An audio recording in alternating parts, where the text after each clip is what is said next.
Olá, tudo bem? A partir de agora começa mais um Universiência, um programa feito por TVs e instituições públicas de ensino superior nordestinas. Aqui a gente mostra a importância das produções científicas do Nordeste e como elas têm transformado a vida das pessoas. Vamos ver agora as pesquisas de hoje.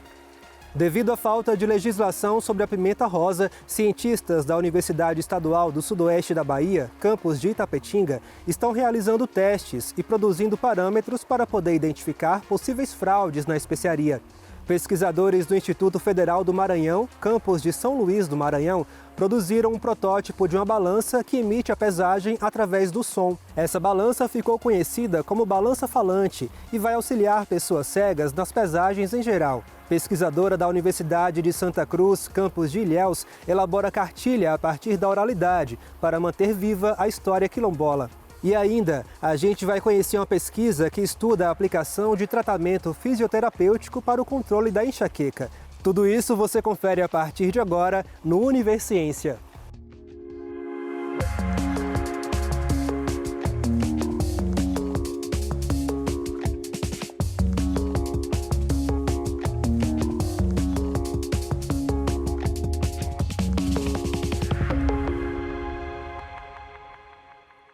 A pimenta rosa ou aroeira vermelha é uma especiaria amplamente consumida no Brasil, que possui diversos benefícios. Porém, ainda não existe uma legislação que determine o padrão de identidade e qualidade do fruto. Pensando nisso, cientistas da Universidade Estadual do Sudoeste da Bahia, campus de Itapetinga, estão realizando testes e produzindo parâmetros para auxiliar na criação de um método que identifique possíveis fraudes na especiaria de forma prática e rápida. Confira. O objetivo da minha pesquisa de doutorado é conhecer, na verdade, primeiro, conhecer um produto que é nativo brasileiro, que é a pimenta rosa, desenvolver alguns testes, parâmetros a respeito dela e depois analisar potenciais ações fraudulentas que venham a acarretar essa especiaria. É um trabalho em que a gente tenta, primeiro, identificar parâmetros de qualidade, qual é a cor, né?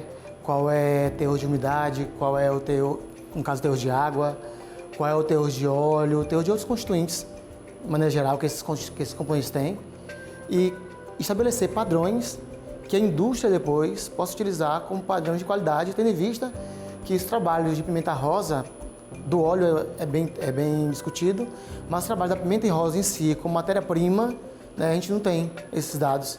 A gente usa muito aqui os dados da pimenta convencional, da pimenta preta, né, da pimenta do reino, mas os dados da pimenta rosa, que de fato é uma falsa pimenta, a gente não tem.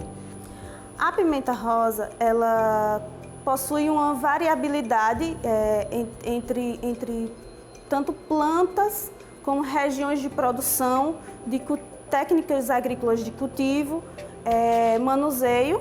Ela pode apresentar várias diferentes colorações, diferentes tamanhos do grão, é como qualquer outro fruto. No entanto, apesar de ser considerada pela legislação como uma especiaria, nós não encontramos uma legislação nem nacional ou internacional que regulamente a qualidade dela. Nosso objetivo inicial aqui é estabelecer esses parâmetros de qualidade. Depois de estabelecer esses parâmetros de qualidade, com esses parâmetros de qualidade que nós estabelecemos, tentar identificar adulteração, autenticidade e fraude que esses produtos possam sofrer.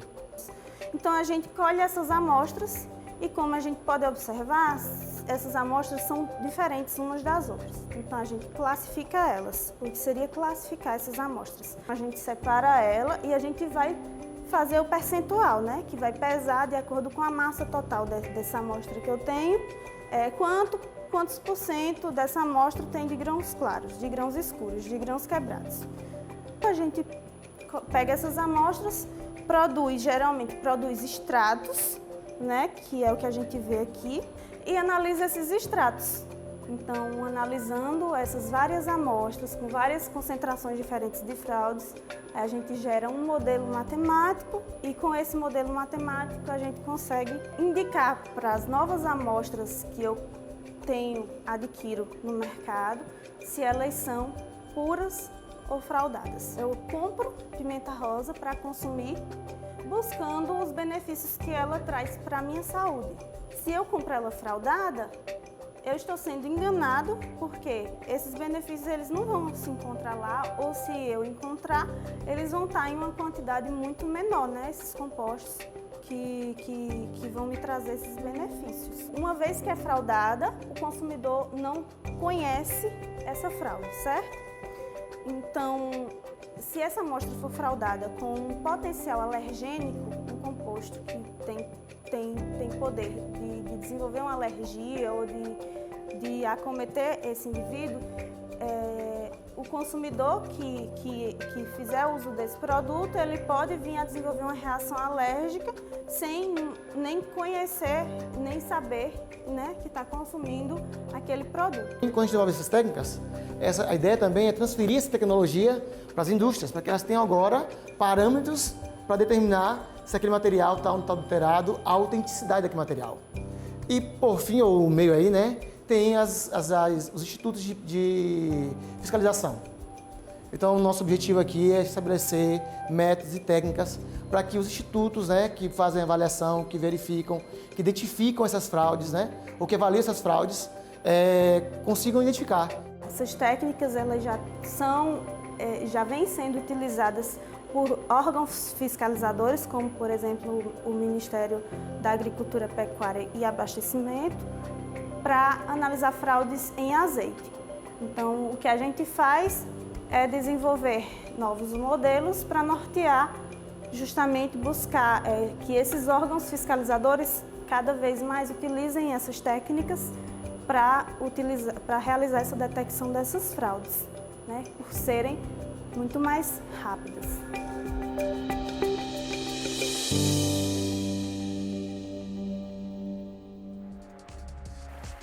No próximo bloco, vamos conhecer uma balança falante que emite a pesagem através do som. A gente volta já já.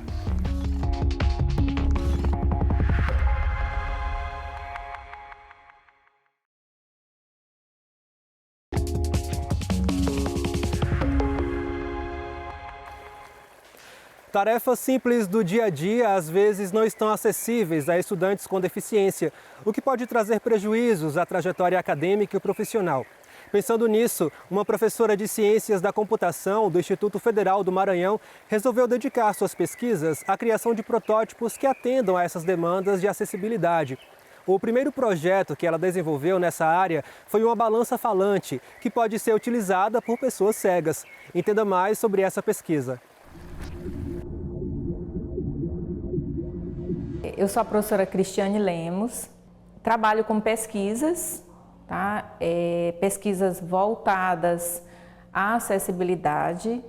No caso, o primeiro protótipo que a gente desenvolveu foi uma balança que emite os valores de pesagem por som, né? Uma balança que fala, que a gente chama. A partir da necessidade de um aluno, o Alessandro, ele era aluno de zootecnia e ele é um avicultor, e ele relatou que ele ia para os laboratórios aqui do IFMA para aula prática, que utilizava a balança e ele não conseguia usar. E isso me sensibilizou bastante e a gente desenvolveu a primeira versão da balança. A balança, ela emite o som, ela tem fone de ouvido, ele pode ouvir através de fone de ouvido ou então através do alto-falante. E é interessante que a gente pode reutilizar balanças que já foram descartadas. Então tem toda a questão ambiental, da questão do lixo eletrônico, que a gente também dá essa pequena contribuição. Então vou partir primeiro, né, da carcaça que a gente utilizou. Então nós temos aqui uma balança que está sendo reaproveitada. Então aqui nós temos o sensor de carga, que a gente chama também de célula de carga. Aqui, ó, a tampinha aqui, ela vem toda preparada, então isso aqui para a gente é ótimo. A própria estrutura reaproveitada, ela nos garante que a balança ela não vai ter muitos erros. Esse sensor, tá? Ele vem aqui, vem no componente que melhora esse sinal que chega aqui, né? Esse aqui é um componente que é utilizado em balança, que usa Arduino. Esse circuito aqui facilmente a gente encontra na internet. E depois esse sinal melhorado vem para o Arduino.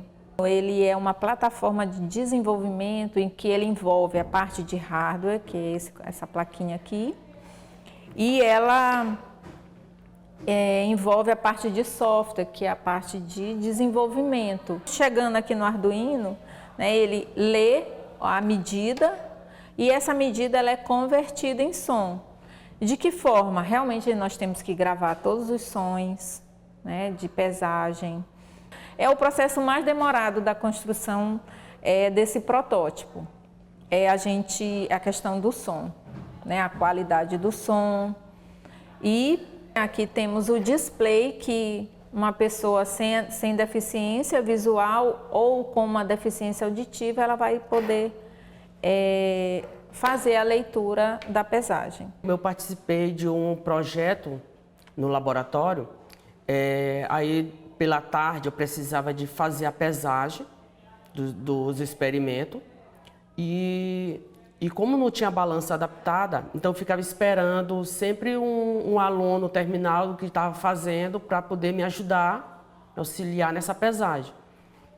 E isso passava muito tempo. E também, como eu sou produtor, eu não pesava meus animais, eu não tinha esse controle.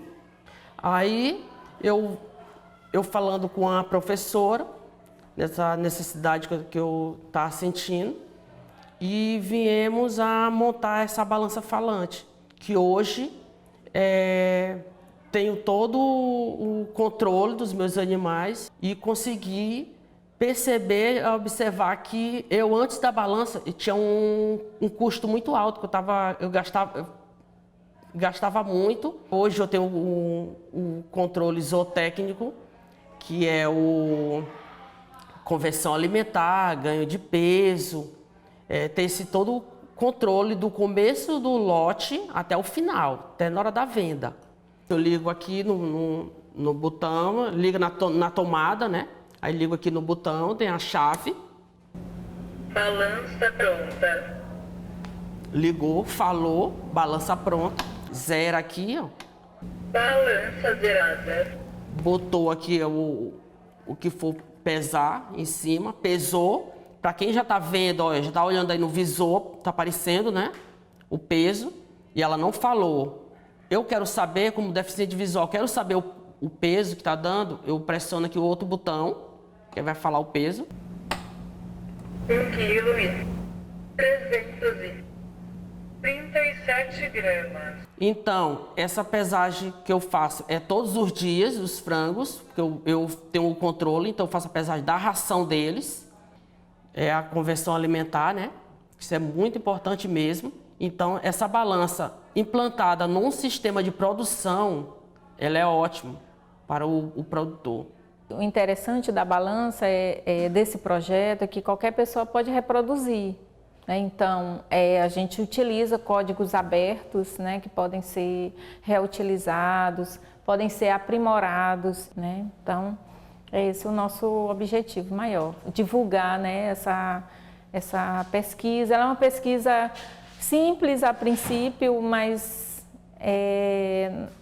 quando a gente foi submeter, a gente percebeu que não tinha no mercado uma balança que poderia ter sido feita há muito tempo, mas as pessoas com deficiência às vezes são esquecidas. Balança pronta. A oralidade é uma importante ferramenta para manter vivas as culturas. Com esse pensamento, uma cientista da Universidade de Santa Cruz, campus de Ilhéus, decidiu elaborar uma cartilha feita a partir das histórias contadas pela comunidade de religião de matriz africana, intitulada Fojo, para que assim pudesse manter viva a história dos quilombolas que ali vivem. Confira.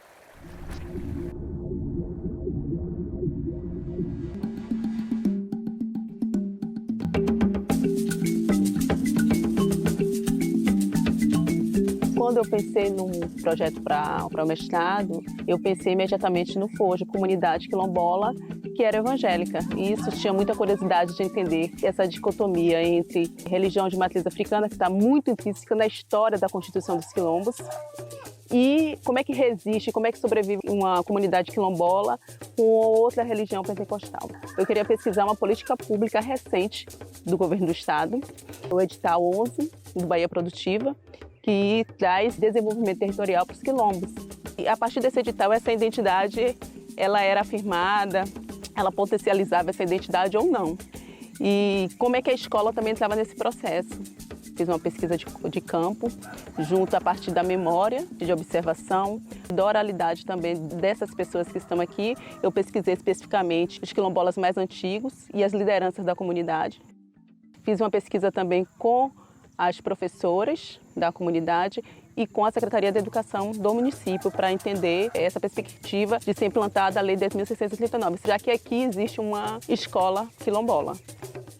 Então o INCRA, ele vem na comunidade, vem colher dados, né, do território para saber em que medida ele é um território quilombola. Ele faz um levantamento junto com os antropólogos, né, então tem um relatório muito extenso, denso, e que eles ouvem a comunidade, para que a comunidade ela se auto-reconhece mesmo enquanto quilombola e faz todo o traçado, percorre toda a história do quilombo para entender como foi que surgiu esse quilombo, a partir de quando. Então nós temos esse documento no Fojo e eu me fundamentei muito nele para fazer essa pesquisa, fundamentei principalmente na oralidade das pessoas que aqui moram.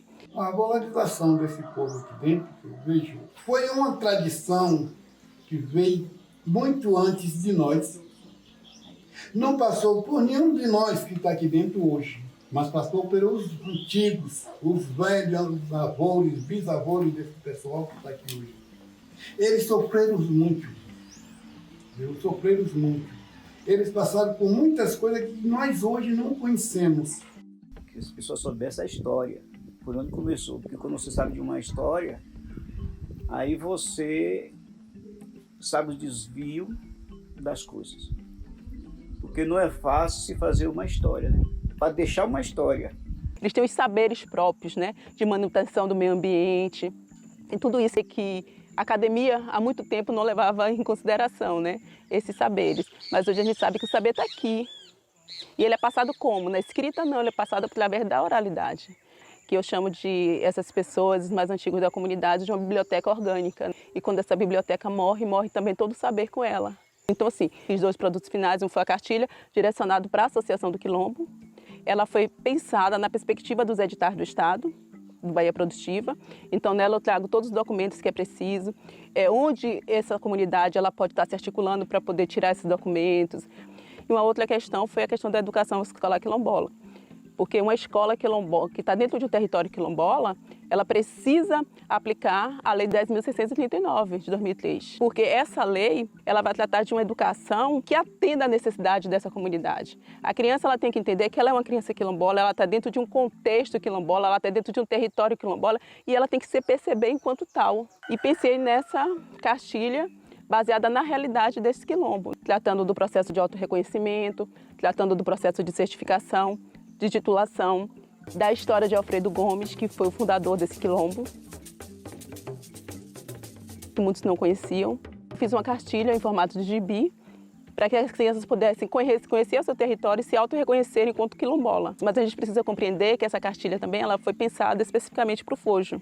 Mas que ela pode sim, em outro contexto, os professores podem estar trabalhando com ela em outras perspectivas, porque tem outros quilombos que a religião é de matriz africana, né? Eu digo que inicialmente era um suporte para os professores da comunidade, porque quando você tem acesso à cartilha, você percebe que ela pode ser trabalhada também fora das comunidades quilombolas. Quando a gente traz a cartilha, é óbvio que ela traz não só as questões históricas que estão postas, conhecer as comunidades, reconhecer esses territórios. Aqui você pode trabalhar a língua portuguesa, ciências, geografia, a questão da territorialidade. Pensar nas escolas urbanas como escolas que precisam pensar nas comunidades quilombolas como lugares de resistência, eu acho que é uma obrigação da gente. A partir da pesquisa, eles se auto-identificam enquanto quilombolas. Não que não se identificassem antes, mas eles têm orgulho de terem sua história registrada. Poder se ver dentro de uma história que tanto tempo foi negado, né, esse reconhecimento. Beatriz do Nascimento nos diz que quilombo é lugar de resistência. E é nesse canal, é nessa pulsação de pensar o quilombo não mais como unicamente um lugar de fuga, escravizados, mas um lugar de resistência, um lugar de resistência.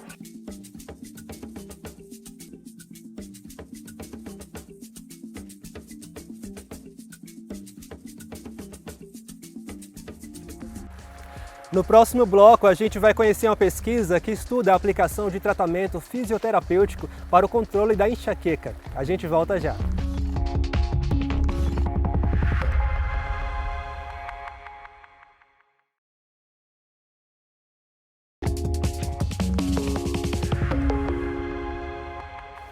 Há 10 anos, o Laboratório de Pesquisa em Neurociências da Universidade Federal de Sergipe atua no desenvolvimento de estudos sobre doenças neurológicas, entre eles a avaliação da eficácia da aplicação do tratamento fisioterapêutico para o controle da enxaqueca.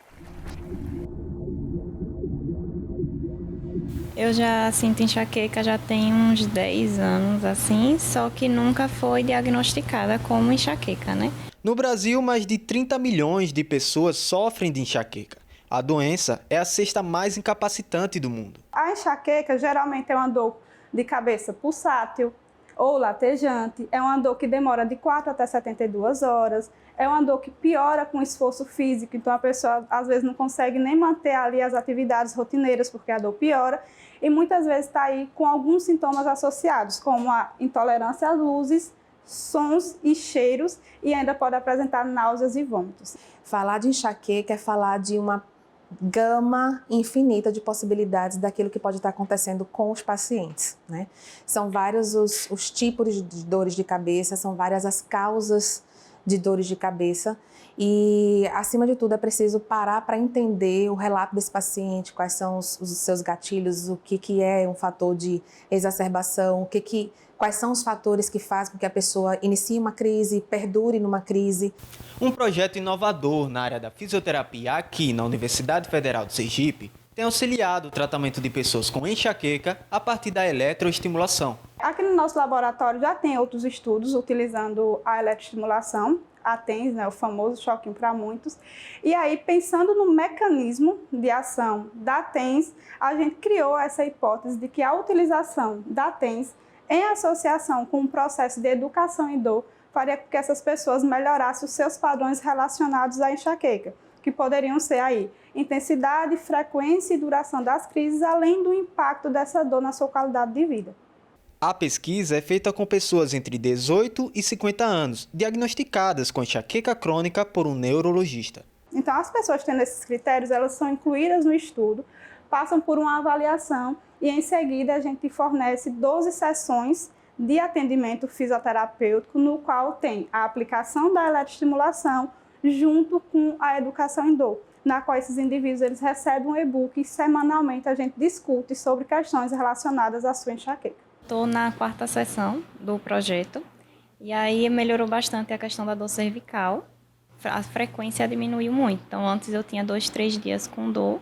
E agora eu tenho poucas horas de um dia só de coisas que às vezes acontecem. Então, acordar um pouco mais tarde é um gatilho, mas não dura mais como durava, tipo 2, 3, 4 dias. Tudo isso já é uma melhora. Muitas vezes não é nem com relação só à dor, mas a pessoa começou, né, iniciou a atividade física, o exercício físico após passar aqui por o nosso protocolo, porque antes as pessoas não conseguiam estar sempre fazendo o exercício. A gente sabe que o exercício é um padrão ouro para o tratamento da dor. Então, são de diversas formas. Cada pessoa, ela responde de uma forma. É incomum ainda na prática clínica, principalmente do fisioterapeuta, que a gente tenha essa amplitude de atuação junto a esses pacientes que têm dor de cabeça. Falar de assistência fisioterapêutica ao paciente que tem dor de cabeça é falar de uma grande possibilidade de uma inovação na área clínica, principalmente quando a gente considera que a dor de cabeça, em geral, independente da sua classificação, é a segunda dor crônica mais prevalente no Brasil e no mundo. Com os resultados da aplicação do tratamento fisioterapêutico, o objetivo é fazer a ciência avançar sobre o tema, gerando também qualidade de vida para a população. Desenvolver projetos na área de dor de cabeça, promovendo assistência fisioterapêutica no nosso estado. Nós somos o único grupo hoje no estado de Sergipe que atua no âmbito da pesquisa e da assistência clínica junto aos pacientes com dor de cabeça, é falar de uma prerrogativa muito importante para abrir, inclusive, uma área de atuação da fisioterapia no estado, disseminar essa área e gerar oportunidade para os pacientes. É a devolução realmente da qualidade de vida. É que essas pessoas elas comecem a entender o que elas têm e que elas comecem a aplicar os conceitos e tudo que a gente passa aqui para elas no dia a dia, a fim de evitar gatilhos, a fim de saber lidar melhor com sua dor e, consequentemente, conseguir participar de atividades de lazer, atividades sociais e muitas vezes até atividades relacionadas ao trabalho. O Univerciência de hoje fica por aqui. No próximo programa traremos mais pesquisas inovadoras para que você possa conhecer o que tem sido produzido nas instituições públicas de ensino superior nordestinas. Caso tenha alguma dúvida, envie um e-mail para univerciência@uesb.edu.br que a gente te responde em um próximo programa. Muito obrigado pela sua companhia e até mais.